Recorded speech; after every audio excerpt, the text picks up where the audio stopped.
Hey guys, Josh from Rick's Tactical here. Today we're going to be going over some of the night vision goggle options from Rick's Tactical, and we're going to be comparing it to some of the thermal options, and we're going to be going over a little bit of what's in the box and what you get when you pick up a set of Rick's Tactical night vision goggles.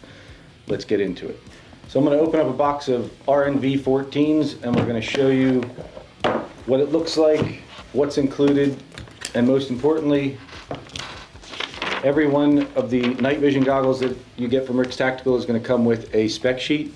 This spec sheet is sealed inside the box and it's going to tell you the FOM rating on your actual set of night vision goggles. It's serialized. If I look at the serial number on my unit, I match it to the sheet. I do my math.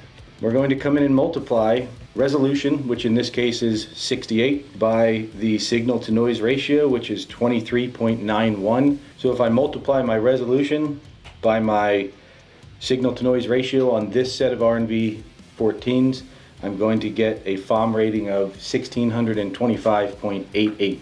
So these are actually above 1600 FOM in the RNV 14 binocular. Now once we take this out of the box and we put it together, we're going to notice that it comes with the ocular dominance mount, and this mount's going to allow you to switch from left eye to right eye with the push of a button. Comes with the dovetail mount that interfaces with the Wilcox or similar helmet mount. It screws in, clips into the helmet, and right now it's configured for right eye. If I push the center button, rotate to the left eye, it locks back in place, and now I'm on left eye night vision. A good reason to have this switching from left eye to right eye is if you're under night vision goggles for a long period of time, you can get eye fatigue. So being able to switch from left eye to right eye keeps your eye fresh. It also allows you to get the night vision out of the way if you're going to shoulder a weapon or shoot with cheek weld.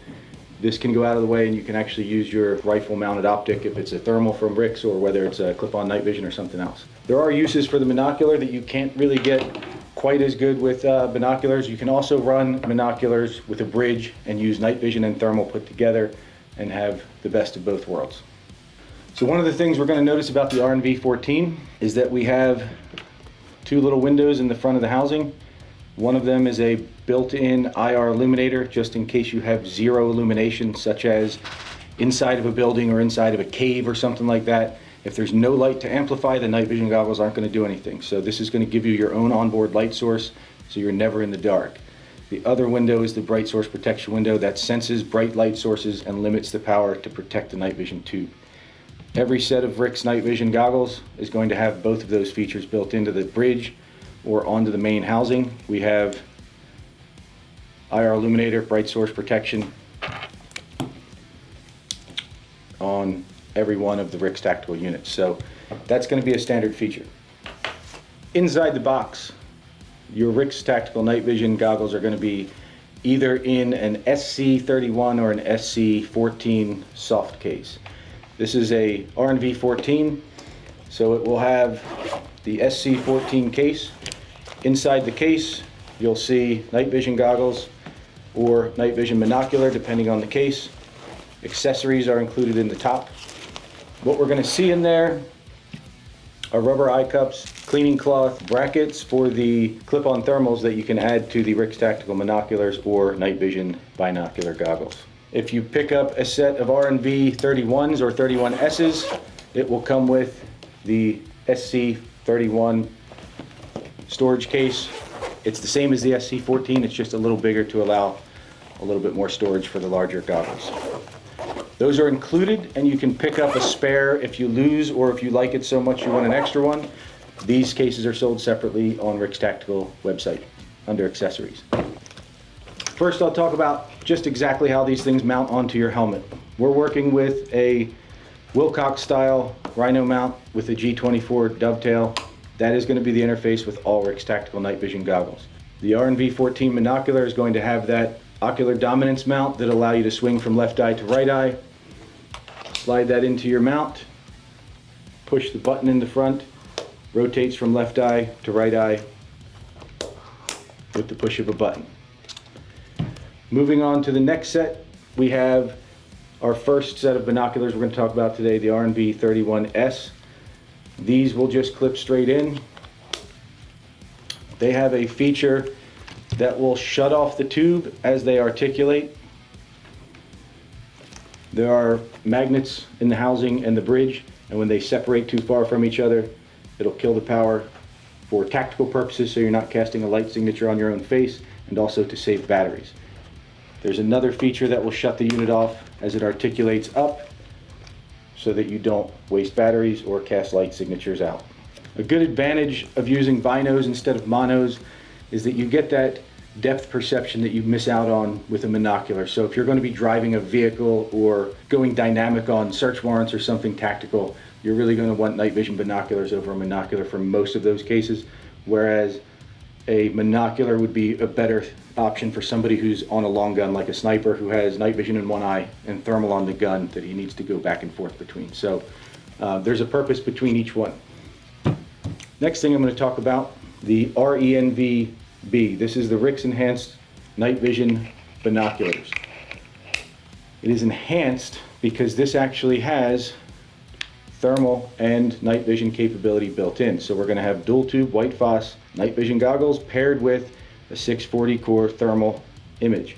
That image is going to be overlaid into the right eyeball, and it'll give you the best of both worlds with night vision and thermal. So now you can see through windows, you can see lasers, but you can also pick up heat signatures. So you have a little bit more capability. The only trade-off for that capability in the RENV-Bs is that they're just a little bit heavier than standard night vision goggles because you have a little bit more component. They run off of the battery pack that is included, off of two 18650 batteries that clip into the night vision housing bridge. So it'll be mounted up on the helmet, two 18650s in the compartment in the back. That will run these RICS Enhanced Night Vision binoculars for 8 hours with thermal and night vision together, and it'll run them for about 50 hours in just night vision mode. So this battery pack will keep you going for at least 2 days with just night vision. The final product that we're going to talk about is the monocular version of the Enhanced Night Vision binos. This is the RENV-M. So something to talk about that's included with the RENV-M is going to be the Sidewinder mount. When attached to the RENV, once it's attached to the helmet, it's going to have this button and a lever. Push the button and or the lever to slide from left eye to right eye, and you're going to be able to do the same thing, protect from eye fatigue, and also get the unit out of the way if you need to shoulder it. So we have monocular and binocular versions of both fusion and dedicated night vision. Let's talk about a little bit of the advantages and disadvantages between the two. When should I be using night vision versus thermal? Really, it depends on your own preferences and your own abilities, but typically you're going to see night vision goggles used over thermals anytime that driving is involved, because you can see through the windshield with night vision goggles, you can't see through the windshield with any thermal. That's going to be a huge limitation and a plus for night vision in that realm. Now, if you're going to be going in an environment where it's heavily wooded, or your particular activity involves finding animals for hunting or people for search and rescue or fugitives, that's when the thermal is really going to come out and shine, because no matter how good my night vision goggle is, I still really need an IR signature to be cast out to see definition at distance. So the thermal is really going to pick everything up and highlight it a little bit better for you. So if I was going to be dismounted and searching, I'd want an enhanced RENV-B or RENV-M. And if I was going to be driving or going very fast and dynamic, RNV-31Ss would be my choice. For static security or hide sites, or maybe deer blind or something like that on a high fence if you're going after exotics at night, the monocular is a lightweight, compact way to get that job done without a lot of cost and a lot of bulk on your helmet. So they all have a place that they shine. It just depends on what you have your crosshairs set on. So not only can you see through glass with night vision, you can also see IR lasers and visible lasers as well. You can't see lasers with most thermals, especially most commercial thermals. So if you are going to be on a team where you're talking back and forth with your signaling devices like your lasers or your flashlights, Thermal's not going to pick that up, so you're going to need something that has an intensification tube to pick up those IR lasers. That's another big win, especially if you're in an environment that has a lot of windows like an urban area. That's another plus for night vision, because someone can stand directly behind a window pointing a gun at you and you're never going to see them with a thermal. Even a car window or house window, whatever. It's a thermal barrier. Thermals don't see through. Night vision will see right through, lasers will go right through, and you'll continue to see them through the windows or through anything like that, thermal barriers that thermals can't see through. So today we talked about some of the offerings from Rick's Tactical. Based off of your own mission requirements, it's going to be up to you to decide which one's right and the best for your specific set of needs. If you have any questions, leave a comment below and we'll get back to you. Rick's out. Chop that sub button, y'all. Fucking stupid!